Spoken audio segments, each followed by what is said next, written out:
Shalom, shalom. Saya percaya bisa lebih keras dari ini, saudara. Shalom. Sekali lagi bisa katakan shalom. Salam sejahtera untuk kita semua. Saya bersyukur kepada Tuhan kalau pada pagi hari ini bisa ada di hadapan Bapak Ibu. Dan kita juga mau memberikan apresiasi untuk youth yang sudah mengambil keputusan melaksanakan atau mengadakan satu conference dan KKR. Wah, luar biasa. Tinggal 20 hari lagi, betul? Tapi pesertanya baru 200 ya.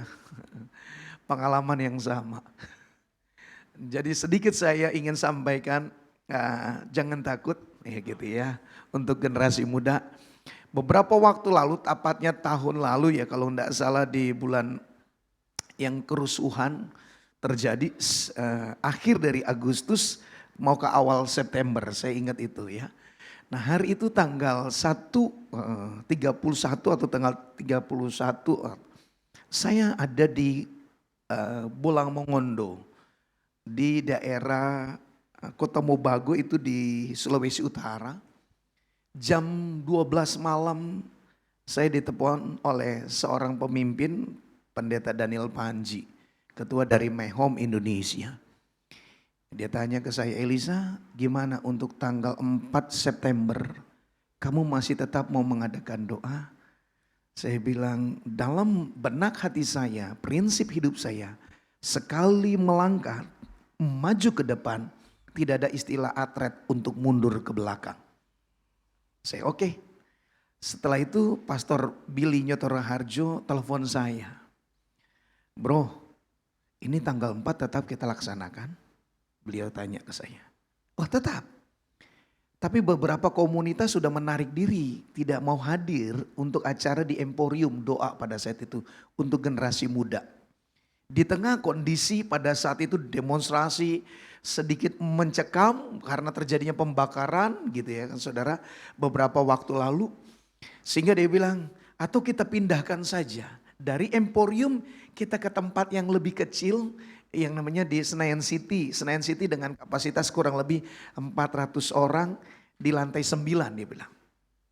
Saya bilang gini, bro kita sudah gaungkan kita akan berdoa di tanggal 4 September. Flyer sudah dibagikan dan kita sudah sebarkan.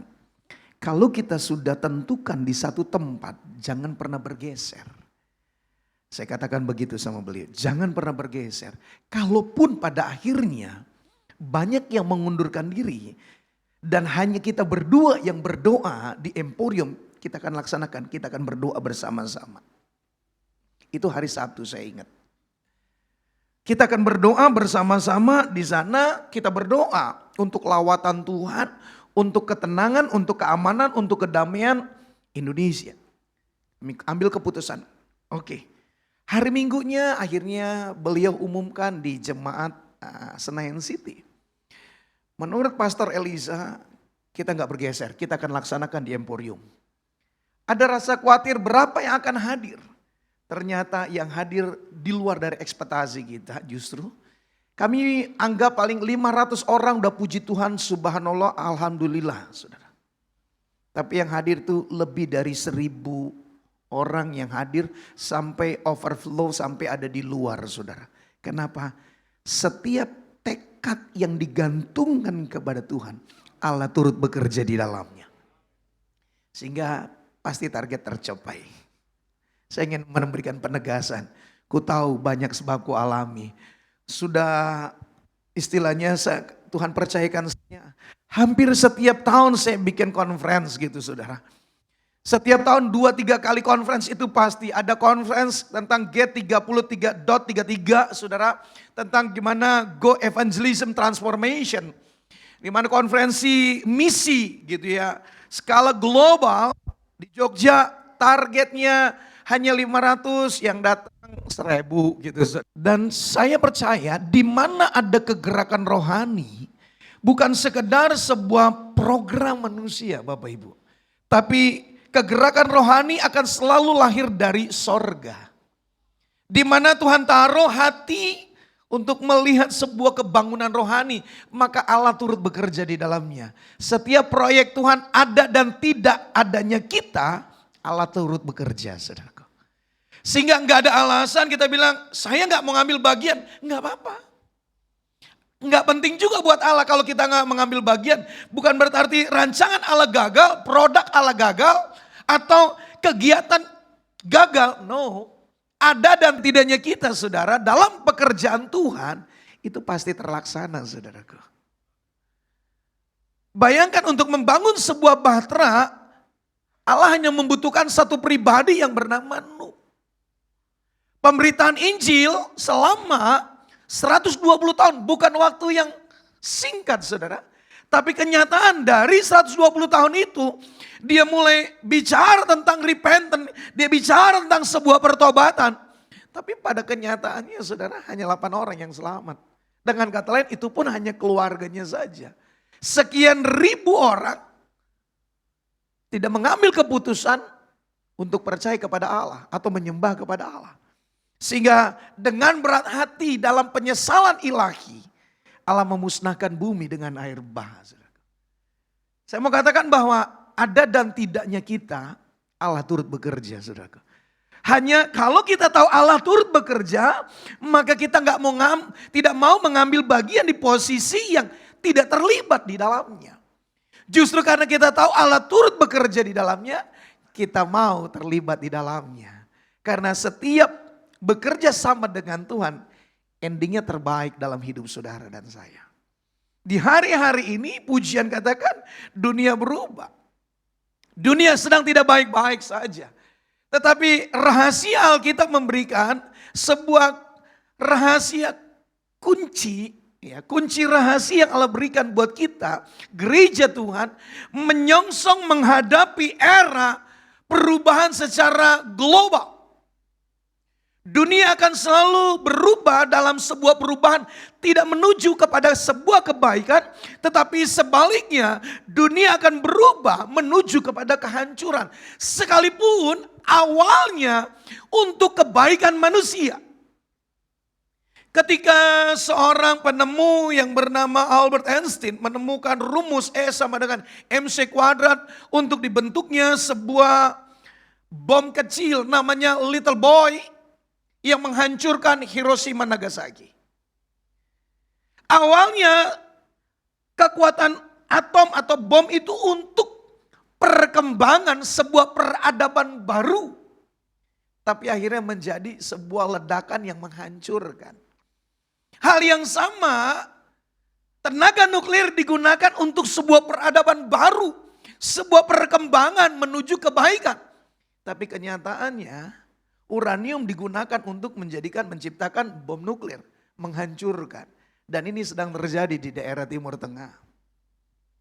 Dan sampai kapan? Belum ada yang tahu.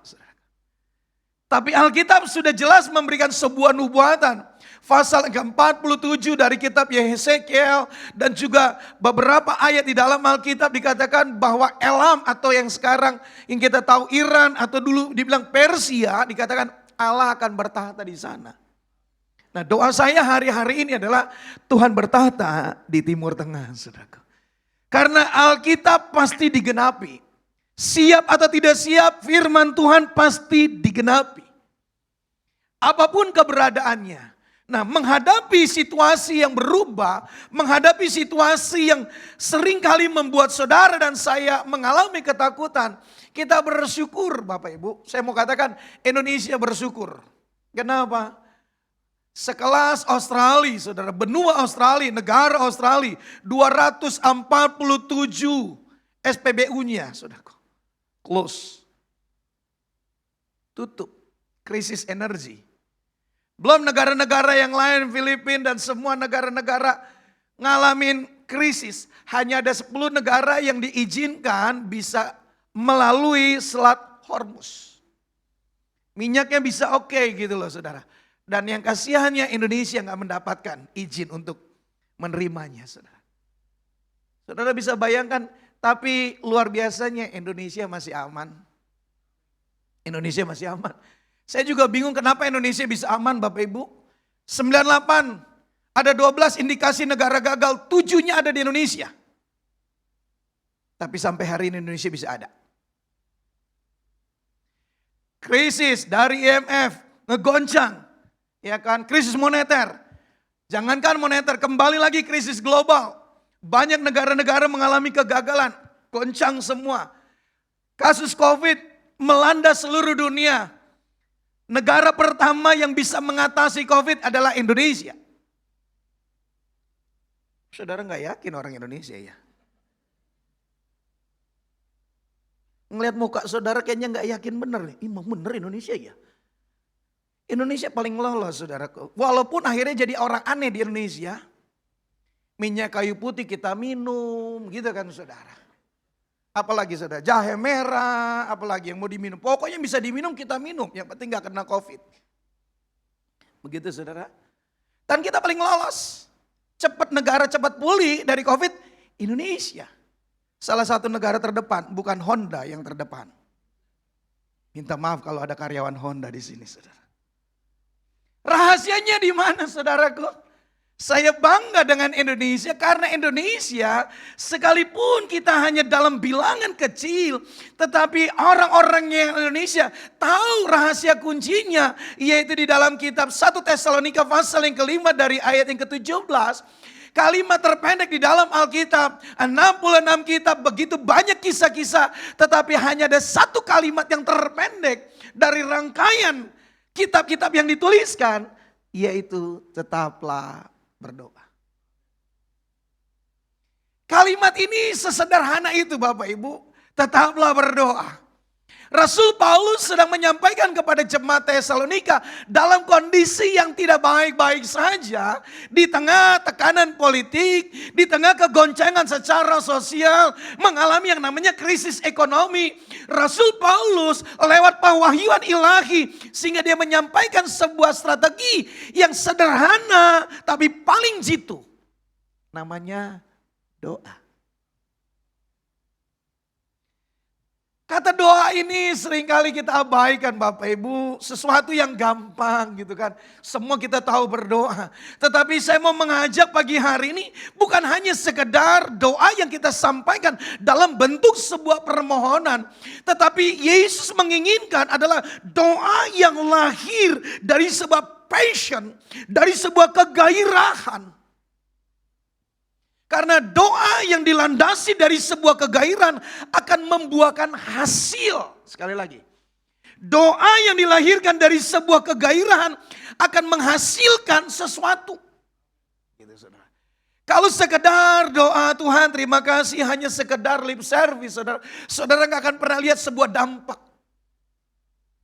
98 di mana gereja-gereja mengalami pembakaran. Peristiwa di daerah Jawa Timur. Jelas begitu banyak korban saudaraku. 98 tercatat ada 1678 gereja yang dibakar. Saya mau katakan.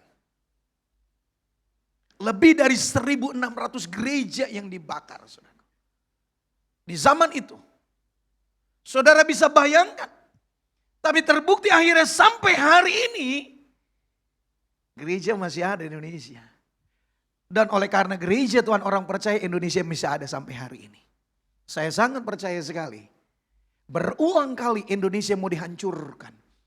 Setelah penjajahan kita tahu Belanda keluar 45 tapi dia datang lagi 46-nya saudaraku. Karena dipikir enak Indonesia. Negara paling subur, negara paling diberkati semuanya ada di Indonesia. Enggak berhenti dari penjajahan di luar, saudara. Jepang datang lagi, Portugis datang lagi, saudara. Coba lagi datang mau mengacaukan bangsa kita ini.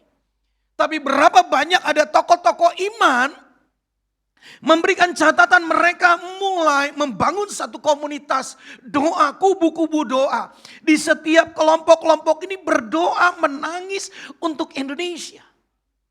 Sampai hari ini. 1965 kita tahu peristiwa yang sangat menakutkan. Kegoncangan besar terjadi di bangsa kita Indonesia. Tapi sekali lagi ada tokoh-tokoh iman. Mereka tidak terjun di dunia politik. Tetapi mereka mengambil bagian yang berbeda. Yaitu mereka mengedepankan untuk membangun mezbah di hadapan Tuhan. Mencari wajah Tuhan. Berdoa. Hanya dengan doa akhirnya 1965 Indonesia lolos. Dari peristiwa Gestapo. Betul? Belum lagi tahun 1980.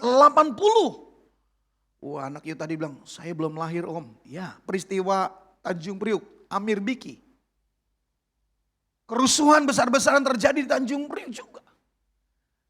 Pada saat itu Presiden Soeharto hanya bilang begini kepada LB Burdani, Ben, selesaikan. Nah kan bahasanya begitu kan saudara. Oh disapu betul, bersih saudara. Tapi gak berhenti lagi saudara. 98 kegoncangan besar juga terjadi di bangsa kita. Dan berapa tokoh-tokoh agama, orang-orang percaya ada Pak Rahmat Manulang almarhum, Daniel Panji, Pak Bambang Wijaya, Pak Niko berdoa bersama-sama menangis mengerang. Saudara tahu mau doanya di mana? Di Hotel Indonesia. Saudara. Mereka ngambil slot, nangis sejadi-jadinya. Saudara. Para pemimpin-pemimpin besar cuma menangis. Gak mengangkat pedang ataupun mengambil tindakan-tindakan politik yang berbeda. No. Mereka tahu solusinya hanya berdoa. Dan apa yang terjadi saudaraku? Loloslah Indonesia. 98. Krisis moneter.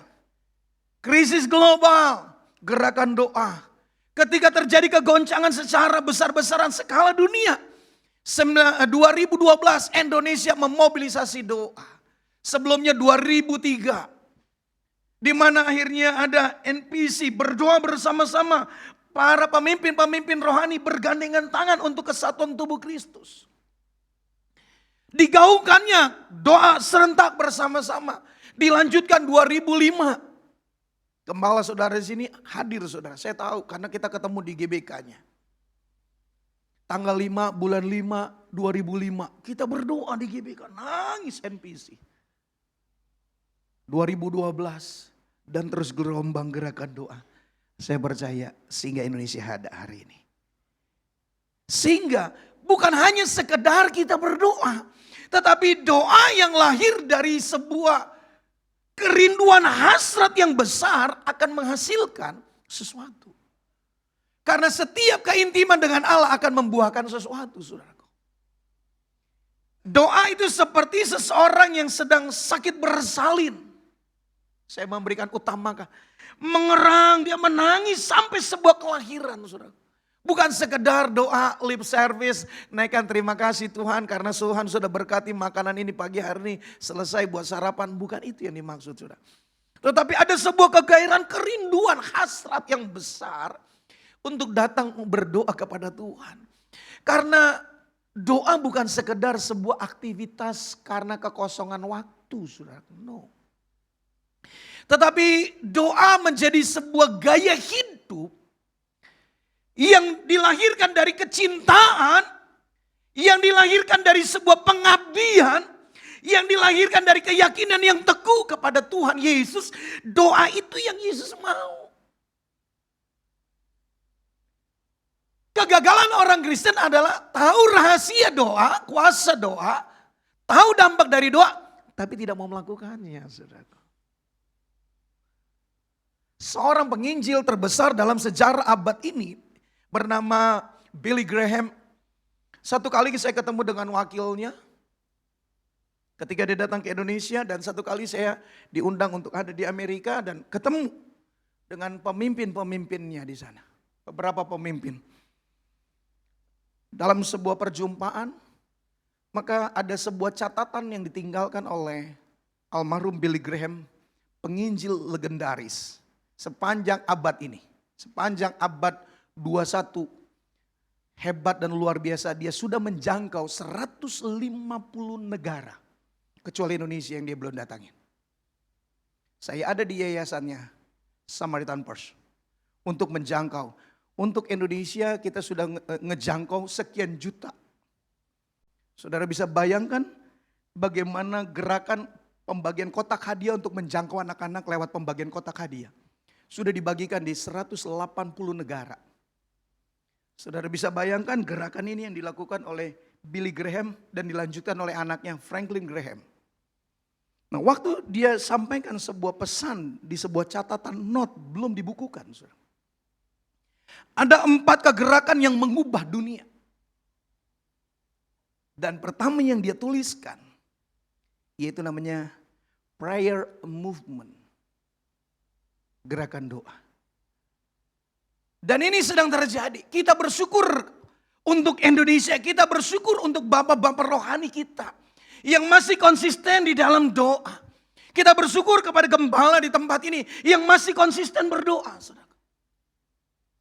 Dan satu-satu negara yang bisa memobilisasi di seluruh negara itu, di setiap kota, di 514 kota, di seluruh Indonesia. Hanya di Indonesia, saudara. Gerakan doa yang terjadi di dunia. The best network prayer. Itu adanya di Indonesia, saudara. Di Amerika ada House of Prayer. Rumah doa terbaik. Di Kansas City dibawa kepemimpinan Mike Bickle. Tapi beliau pun belum pernah memobilisasi gerakan doa seluruh Amerika. Siapa yang tidak kenal dengan yang David Cheyonggi? Gereja terbesar di Korea Selatan, almarhum. Jemaatnya awalnya 1 juta menurun menjadi 700.000. Orang banyak belajar tentang gerakan doa ke Yoido. Orang banyak belajar tentang pertumbuhan gereja ke Yoido. Korea Selatan. Tapi sekali lagi, beliau pun belum pernah menggerakkan orang berdoa seluruh Korea Selatan. Belum pernah. Hal yang sama, Nigeria, gereja terbesar di Nigeria. Di bawah kepemimpinan Eno Adeboye. Jemaahnya kurang lebih ada 5 juta sampai 6 juta orang. Gedungnya enggak besar saudara, 3 km kali 3 km. Gedung gerejanya. Jadi saudara bisa bayangkan asyirnya berapa banyak itu. Gimana cara ngumpulin kolektornya nantinya. Itu ada di Nigeria. Tapi sekali lagi, sekalipun dia pernah mengklaim bahwa Church Pentecost, dia bilang Pentakosta ketiga dari Nigeria. Tapi seluruh dunia tidak mengakui gerakan Pentakosta ada di Nigeria. Justru dunia mengakui gerakan Pentakosta ketiga dari Sentul City. SICC. Kok saudara gak yakin sih? Gereja sendiri gak yakin, aneh buat saya. Lahir dari kepemimpinan Pastor Insinyur Niko Nyotor Harjo. Hati Tuhan ditaruhnya. Dan itu dideklarasi saudara. Itu diakui oleh dunia. Terus Pentecost. Padahal jemaatnya GBI Gatot Subroto jumlah jemaat membersnya hanya 350.000 orang. Eno Adeboye 6 juta sudah, hampir 6 juta, 5 juta sekian. Dia mengklaim bahwa Church Pentecost itu dari Nigeria. Tapi dunia membantah. Justru dikatakan dunia mengakui Church Pentecost dari SICC. Conference dilakukan di sana dan diakui oleh Church of God dan gereja-gereja yang lain. Dari Baptist, Presbyterian. Di Indonesia saja karismatik Pentakost yang besar saudara. Tapi Eropa dan Amerika, Presbyterian dan Baptist yang besar-besar saudara. Gereja-gereja itu yang besar yang menghasilkan misionari banyak saudara. Hanya Asia, aliran Pentekost dan karismatik. Nah hari ini sedang pembalikan keadaan. From the east to the west. Dan kita bersyukur para pemimpin ini berdoa bersama-sama. Hanya satu-satunya terjadi di seluruh dunia ini. Indonesia. Gak pernah terjadi gerakan doa. Itu sebabnya hari ini saya katakan. Gerakan doa itu harus dibangkitkan mulai dari rumah-rumah saudara. Hello. Jangan tunggu ada masalah baru kita berdoa. Bisa katakan amin. Colek kanan kiri mulai berdoa. Jangan abaikan doa itu saudaraku. Doa bukan hanya sekedar sebuah aktivitas. Tetapi doa adalah sebuah kerinduan sikap hati kepada Dia. Itu doa. Bagian yang kedua. Doa yang didasari dari sebuah kerinduan dan hasrat. Adalah bentuk dari sebuah ketergantungan kepada Tuhan. Kalau kita bilang saya percaya Tuhan tapi nggak berdoa. Jangan ya dek, kata orang sebelah. Itu namanya bohong. Saya percaya Tuhan, tapi gak punya waktu untuk dia berdoa. Come on. Itu namanya bohong Bapak Ibu, please. Dan ada orang bilang, rajin berdoa, tapi kelakuannya masih gini. Yang berdoa aja masih begitu kelakuannya, apalagi yang gak berdoa. Coba kita berpikir paradoks. Berpikir berbalik. Hari-hari ini jangan dipaksakan, akhirnya kita nanti dimasukkan dalam satu situasi yang gak nyaman. Yang akhirnya kita dipaksa untuk bisa berdoa. Padahal doa bukan sekedar sebuah paksaan karena situasi. Doa bukan karena situasi, no. Tapi doa harus dari sebuah kegairahan. Doa harus dari rasa lapar, hasrat akan Tuhan. Bukan karena situasi yang memaksa saudara berdoa. Doa ini namanya doa kalang kabut. Ketika dibentur kanan, bentur kiri, bentur depan, belakang, baru kita mau berdoa. Bukan itu yang dimaksudkan. Tetap Tuhan tolong. Tapi bukan itu makna dari doa yang sesungguhnya. Allah memberikan perbandingan saudara. Ketika seorang yang bernama Marta dan Maria. Alkitab memberikan sebuah catatan, Maria mengambil bagian yang terbaik, dia duduk diam. No action. Doa bukan sebuah tindakan malas, kemalasan, wujud sebuah kemalasan. Bukan Bapak Ibu. Tapi doa adalah bentuk ketergantungan kita kepada Dia. Kalau kita punya ketergantungan penuh, maka kita dengan sendirinya punya hasrat untuk doa. Mulailah hari-hari ini. Bangun kubu-kubu doa di rumah-rumah. Satu kali, saudara, saya sedikit kesombongan, kebanggaan karena punya prestasi di luar sana. Saudara. Artinya sampai hari ini rekor penyuluhan narkoba saya, rekor muri saya belum terpecahkan. Saudara. Saya mengadakan penyuluhan narkoba 60.000 orang. 2 kali mendapat penghargaan dari Presiden. Presiden Megawati, Presiden SBY. Tanggal 26 Juni 2009 di Gelora Bung Karno. Saya mengadakan penyuluhan narkoba terbesar. Dalam sejarah Indonesia, maka masuk dalam rekor muri. Tapi fakta terjadi hari ini, sampai hari ini, grafik narkoba itu gak pernah landai. Saudara. Terus. Sekian banyak penghargaan sertifikat. Saya mendapat penghargaan dari kepala kepolisian Australia sampai mendapat beasiswa untuk sekolah di Australia. Untuk penanggulangan bahaya narkoba dan HIV AIDS. Tapi sekali lagi, nothing. Saya tarik diri, saya tahu persis bagaimana caranya untuk mengubah generasi. Dimulai dari sikap hati saya, datang untuk berdoa kepada Tuhan. Dan saya mulai melihat, terjadi sebuah pergerakan. Dulu saya sering ke diskotik, menginjil di diskotik, wah dihujat. Saya pelayanan penjara, saya pelayanan pemulung. Gak ada yang mau nemenin, rasa bau ketemunya, bau matahari, bau tengik dan segala bentuk kebauan lah saudara. Yang pasti bukan parfum, Bulgari saudara. Orang nyinyir, orang gak suka. Tapi hari ini kalau ngeliat saya kan ganteng kan saudara. Dan akhirnya saya melahirkan berapa banyak akhirnya penginjil-penginjil jalanan. Lebih efektif saudara, dimulai dari apa? Ketika saya mulai ngambil Tuhan. Saya nggak tahu apa yang harus saya buat lagi Tuhan. Dalam keterbatasan saya masih punya sarana terbaik untuk melampaui setiap keterbatasan. Namanya doa. Doa ini bukan hanya sekedar sebuah aktivitas. Doa adalah bentuk ketergantungan kita kepada Tuhan. Dan doa melampaui batasan ruang dan waktu. Dan melampaui batasan generasi. Di titik terendah saya mulai mengangkat tangan di hadapan Tuhan. Saya bilang, God please help me. Saya gak tahu apa yang harus saya buat dengan situasi hari ini. Generasi hari ini. Narkotika dan segala bentuk. Tapi ketika saya mulai bersama dengan istri memobilisasi gerakan doa.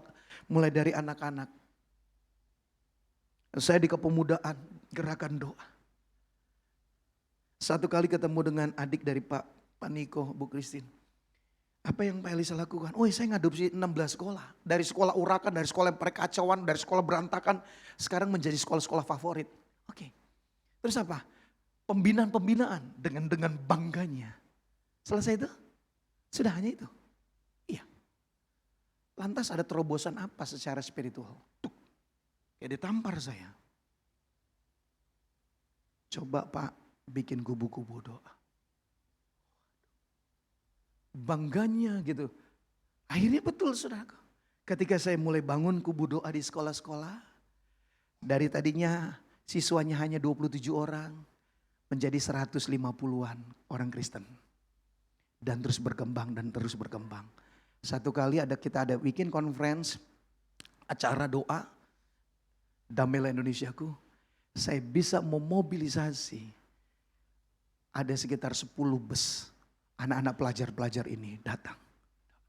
Kemarin waktu acara Planet Shaker, saya dapat 5 bus anak-anak itu.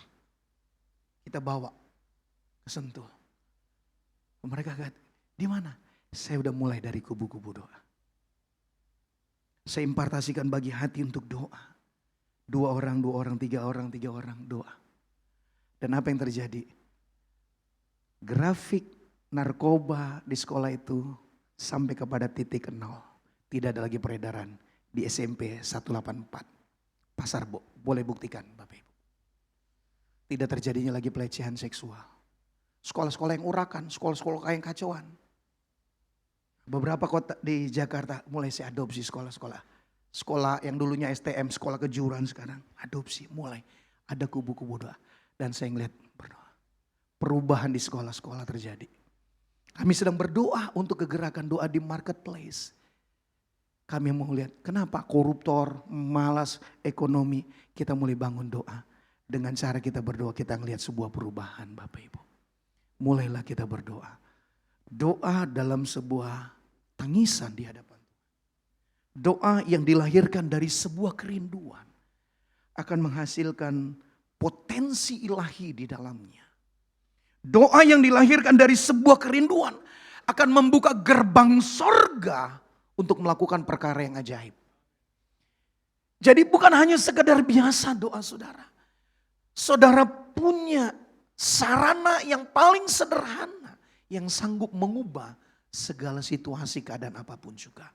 Hari ini dunia sedang goncang-gancing. Semua krisis, semua mengalami kegoncangan. Tapi saya tahu hanya mereka yang tinggal di dalam hadirat Tuhan, dalam doanya. Dia akan berdiri kuat, saudaraku. Nggak ada solusi di dunia ini, saudara. Tidak akan pernah temukan solusi. Tapi buat mereka yang berdoa di hadapan Tuhan. Maka ada visi baru, ada strategi baru. Ada kemampuan untuk mengerjakan visi. Ada kemampuan untuk mengerjakan apa yang Tuhan percayakan. Dimulai. Untuk melihat keluargamu dipulihkan, mulailah engkau berdoa. Kalau engkau ingin lihat bisnismu dipulihkan, mulailah engkau berdoa. Kalau engkau mau melihat anakmu ngalamin pemulihan, mulailah berdoa. Jangan caci maki. Hindari kalimat-kalimat yang menyakiti. Kalau suamimu atau istrimu belum bertobat, doakan. Enggak perlu berargumentasi, enggak perlu lagi berdebat, enggak lebih baik. Saudara.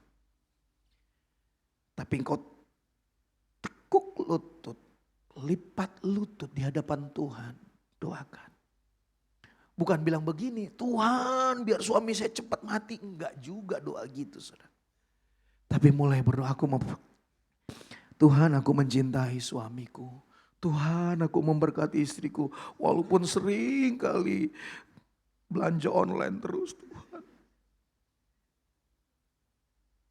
Tuhan anakku ini Tuhan sebentar-sebentar game online. Ya emak belanja online, anak game online, semuanya online terus. Saudara. Papanya pekerja online juga kan. Tapi mulailah berdoa Bapak Ibu. Saudara mau berdoa? Saudara mau berdoa? Saudara mau lihat terobosan dalam rumah tanggamu? Saudara mau lihat terobosan dalam bisnismu? Saksi hidup. Indonesia ada sampai hari ini. Karena ada doa.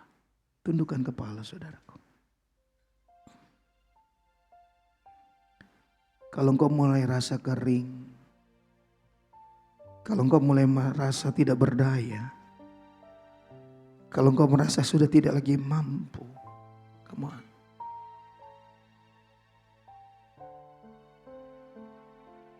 Ada sepasang tangan yang terlalu kokoh Bapak Ibu. Saya saksi hidup dari perbuatan tangan Tuhan yang ajaib. Terlalu banyak yang saya bisa lihat dari hasil doa.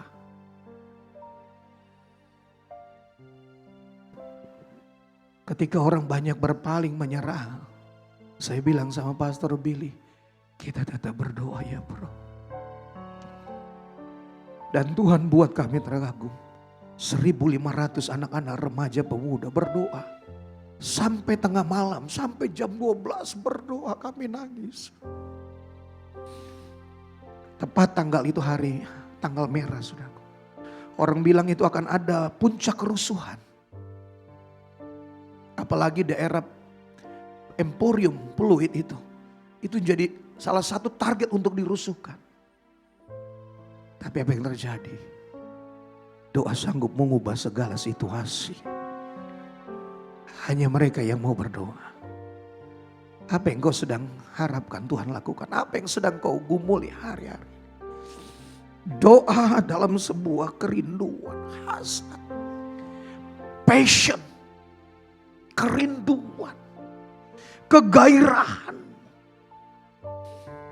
Maka saya mau bilang, enggak kata orang, saudara kan lihat dalam kepastian. Orang yang berdoa adalah orang yang melihat sebuah kepastian. Enggak kira-kira. Doa bukan mudah-mudahan. Doa bukan hanya sekedar mungkin terjadi, enggak. Mereka yang berdoa mereka melihat sebuah kepastian di dalam Yesus. Ada jawaban. Ada terobosan. Enggak ada doa yang sia-sia. Yesus sangat menghargai setiap orang-orang yang mau berdoa, mencucurkan air mata, menangis di hadapan hadirat.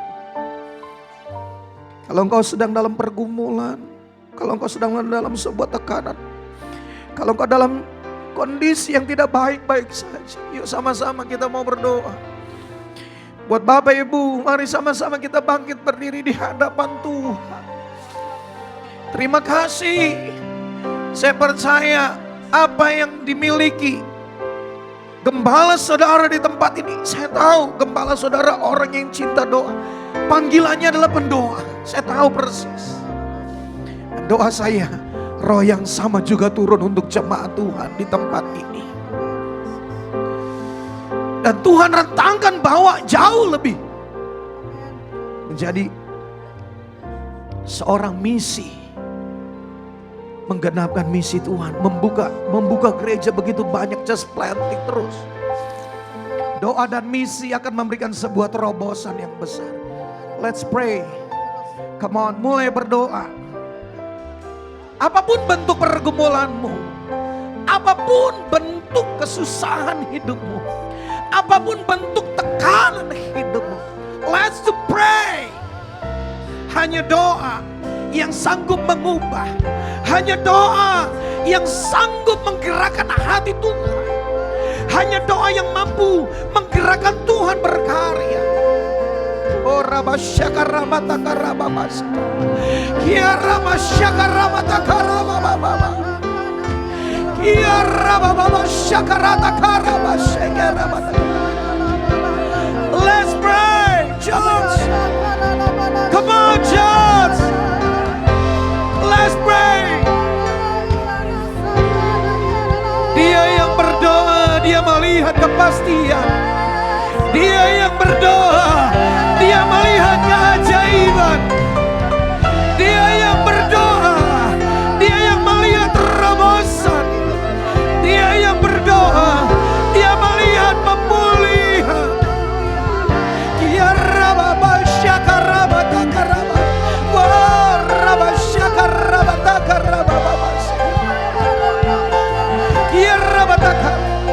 Bangkitkan, bangkitkan,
Mari katakan.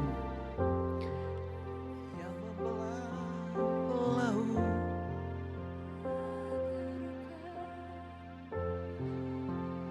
Thank you Jesus. Laut yang terbuka, badai yang mustahil pun terjadi, karena kuasa-Mu yang pegang hidupku, yang buka jalan bagiku. Kau pembuat mujizat yang membelah.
Percaya hanya kepadamu Tuhan Yesus.